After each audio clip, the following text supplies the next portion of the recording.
Hey everyone, today we're picking up with Lesson 5, Negative Exponents. Our objective is to simplify expressions involving negative exponents.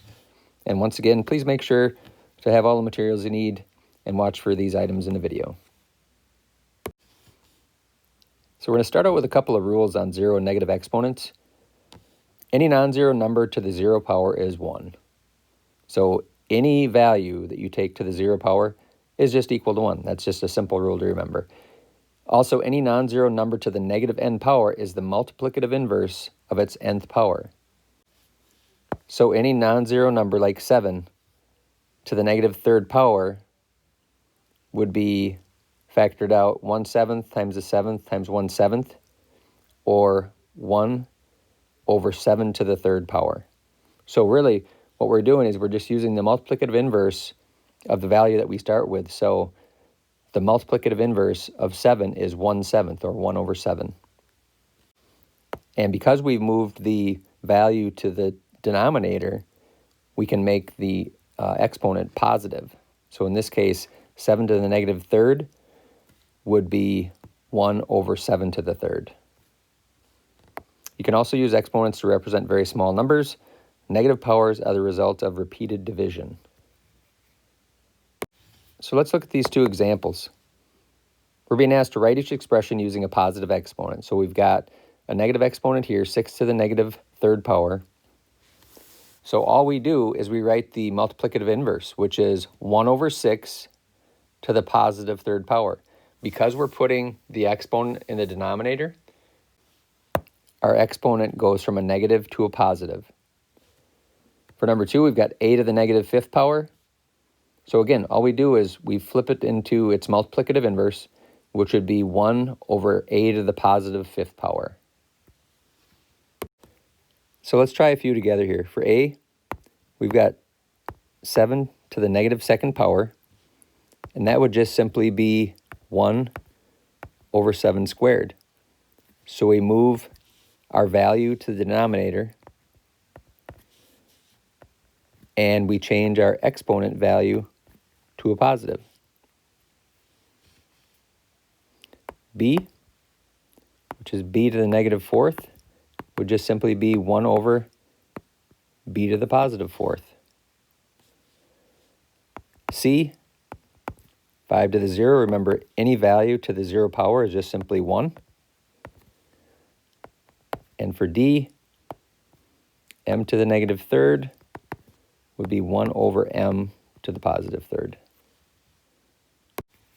Let's take a look at a couple more examples. We're being asked to write each fraction as an expression using a negative exponent other than negative 1. So here we've got 1 over 5 squared.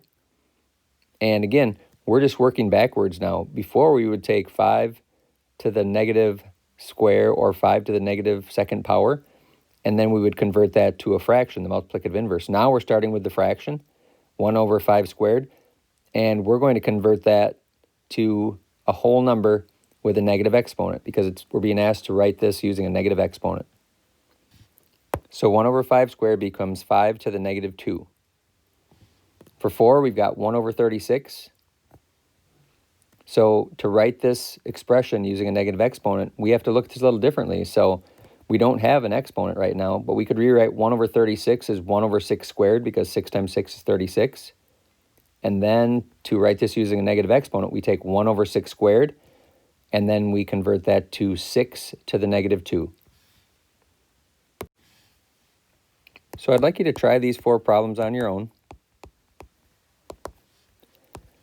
And work them through, find your answers, then come back to the video and see how you did.